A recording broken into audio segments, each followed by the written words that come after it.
তোমরা অ্যাসিস্ট্যান্ট লোকো পাইলটের যে কাট আপ নিয়ে অনেকে অনেক রকম কোশ্চেন করছো, বাট আমি তোমাদেরকে বলে দিয়েছি যে কত কাট আপ হবে। কিন্তু কথা হচ্ছে সেই প্রফেশনালি আমি তোমাদের সঙ্গে ডিসকাস করিনি। তো আজকে আমি তোমাদের সঙ্গে প্রফেশনালি ডিসকাস করে দিই এত মানুষের সঙ্গে, ঠিক আছে? এবার তোমরা মিলিয়ে নেবে কাট আপ তারপরে, কারণ আমি সব নই, আমি হচ্ছে একটা ধারণার বশবর্তী। আমি এরকম হাজারো হাজারো ছেলে মেয়ে এই চাকরিটা পেয়ে আজকে চাকরি করছে, তো সেই জন্য আমি যা আইডিয়া করি সেরকমভাবে। তো আইডিয়া করতে গিয়ে এই কাট আপ বিবেচনা করতে গিয়ে 2-3টে পয়েন্ট তোমাদের সঙ্গে না শেয়ার করলে হবে না। সেটা হচ্ছে যে board wise cutoff vary করবে, বিভিন্ন বোর্ডে বিভিন্ন রকম কাট আপ যাবে। Category wise SC ST OBC cutoff vary করবে, কোথাও কাদের কাস্ট বেশি আছে কম আছে সব ভ্যারি করবে। তারপরে আরও একটা জিনিস সব থেকে ইম্পর্ট্যান্ট, সেটা তোমরা মোবাইলে তুলে রাখতে পারো, অসুবিধা নেই। ভিডিও পাবলিশ হতে পারে নাও পারে, কিন্তু তোমরা যদি চাও যে মোবাইলে তুলে রাখবে রাখতে পারো।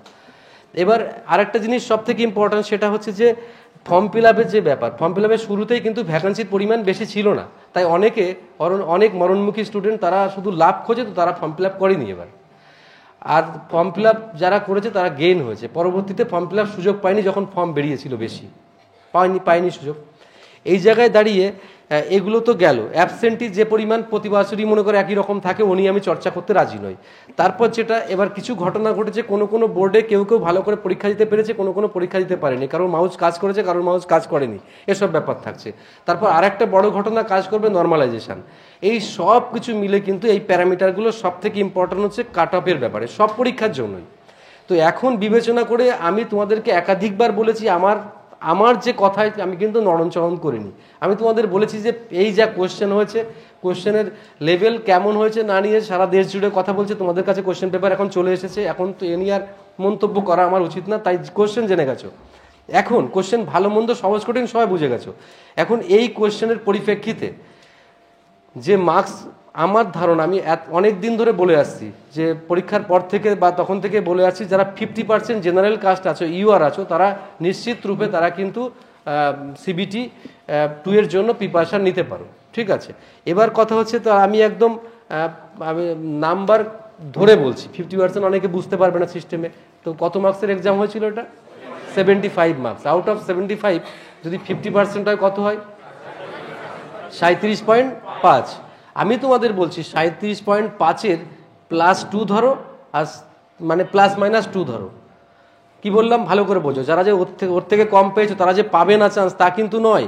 কারণ তুমি নিশ্চিত থাকো 30-এর কোঠায়ও থাকলে অনেক আরআরবিতে চান্স পাবে, জেনারেল ক্যান্ডিডেট 30-এর কোঠায়ও থাকলে চান্স পাবে, 30 পেলেও চান্স পাবে। কিন্তু এটা সব জায়গায় হবে না, আমি ইন অ্যান অ্যাভারেজ কথা বলছি। সেটা হচ্ছে 37.5 পেলে একটা নিশ্চিতভাবে রেডি থাকতে পারো তোমরা, আর এর +-2 ধরো, তাহলে আমার সিস্টেমটা বুঝে গেলে। এবার তারপরে লিস্টে আমি ওবিসি ধরি, ওবিসি মোটামুটি 33 +-2 ধরো। কি বললাম? ওবিসি 33 +-2 ধরো। আচ্ছা, ইডব্লিউএস এক্সপেরিমেন্ট করা বড্ড টাফ। এবছরে কেউ গরিব আছে, পরের বছর বড়লোক হয়ে গেল, সেই জন্য ওটা নিয়ে খুব মুশকিল। এখন তো মানে ওবিসি সব হয়ে গেছে দেশে মনে হয়, যা পরিস্থিতি। তো আর ইডব্লিউএস ইউআর কমে গেছে এখন যা পরিস্থিতি। তো সেই জায়গায় দাঁড়িয়ে ইডব্লিউএসে ধরে নাও 32 +-2, সিস্টেম বোঝা গেলে। এবার এসসিতে 30 +-2 ধরো, 30 +-2, আমি 30টাকে টার্গেট করছি। আর এসটি হচ্ছে 24 +-2, ঠিক আছে? আমি এটা একটা অ্যাভারেজ তোমাদেরকে দিলাম। এবার আমি কাট অফ তৈরি করার কেউ নয়, কাট অফ তৈরি করেছো যারা পরীক্ষা দিয়েছো তারাই কাট অফ তৈরি করেছে। আমি তোমাদের এত মানুষের সঙ্গে আমি কথা বলছি রোজ। এবার আমি তো আসলে ইউটিউবে যে ভিডিও করবো সেই সময়টাই আমার নেই, তো কি করে আমি ভিডিও তৈরি করবো সেটা আমার পক্ষে সম্ভব না। কারণ আমাদের ইনস্টিটিউটে রোজ তো এরকম হাজার ছেলে মেয়ে এসে বসে থাকছে, তাদেরকে রেখে আমি কি করে ইউটিউবে ভিডিও বানাবো? তাই অনেকে বারবার এক্সপেক্ট করছে যে ভিডিও করুন। তো আজকে তোমাদেরকে আমি এটা বলে দিলাম, এই হচ্ছে আমার ভিউতে। আর একটা ছোট্ট কথা বলে রাখি, সেটা হচ্ছে যে আমি আজকে তোমাদেরকে যেটা বললাম, মানে টেকনিশিয়ান আর হচ্ছে যেই সম্পর্কে কোন চ্যাপ্টারগুলো ফুল বাদ দিতে হবে আর কোন চ্যাপ্টার থেকে কতটুকু বাদ দিতে হবে, তোমরা সেই অনুযায়ী পারফর্ম করবে, দেখবে তোমাদের ভীষণ কাজে লাগবে, ঠিক আছে? আশা করি আমার প্রত্যেকটা কথা তোমরা বুঝতে পেরেছো তো নাকি? না কারোর কিছু কোয়েশ্চেন থাকলে বলো ইন ক্যামেরা বলো না, কি আছে, কি হয়েছে বলো, মাইক্রোফোন চাই? হ্যাঁ, গ্রেড 3 জন্য সেম স্ট্র্যাটেজি, একদম যেই জন্য সেম স্ট্র্যাটেজি, কোনো চেঞ্জ হবে না। তপবনের স্ট্র্যাটেজি যা আছে একই স্ট্র্যাটেজিতে আমাদের পারফর্ম করতে হবে, কোনো আলাদা নয়। গ্রেড 1-এর স্ট্র্যাটেজিটা একটু আলাদা, সেটা আমি আফটার ক্যামেরা বলছি আর কি, ঠিক আছে? আর কারোর কিছু এই কাট অফ সম্পর্কে জম্মের মতন জিজ্ঞেস করো, যা জিজ্ঞেস করার, যা জিজ্ঞেস করার করো, জম্মের মতো। না, আমি সেটা বলিনি তো, আমি বলেছি বোর্ড ওয়াইজ ভ্যারি করবে, কিন্তু কম বেশি হতে পারে, কম বেশি। এটা হচ্ছে ইন অ্যান এভারেজ, এটা পেলে সম্ভাবনা প্রচুর। শোনো, পরীক্ষার হলে গিয়ে নাম্বার তোলা আর বাড়িতে বসে মক টেস্ট দেওয়া, দুটোর মধ্যে আকাশ আর পাতাল ডিফারেন্স। ওখানে ঘাম ঝরে যায়, আর ঘড়ি আসতে ঘড়িবাবু থেমে থাকে না, ঘড়িবাবু টিকটিক করতে করতে কমতে থাকে।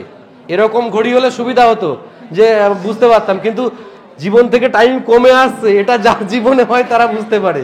এই যে আমাদের বয়স বাড়ছে আস্তে আস্তে, আমরা কমছি, কিন্তু এইরকম কেস হয়েছে, বুঝেছো তো ব্যাপার? তো এবার প্রিপারেশনটা পরের স্টেজে কেমন করবে, জাস্ট 1 মিনিট।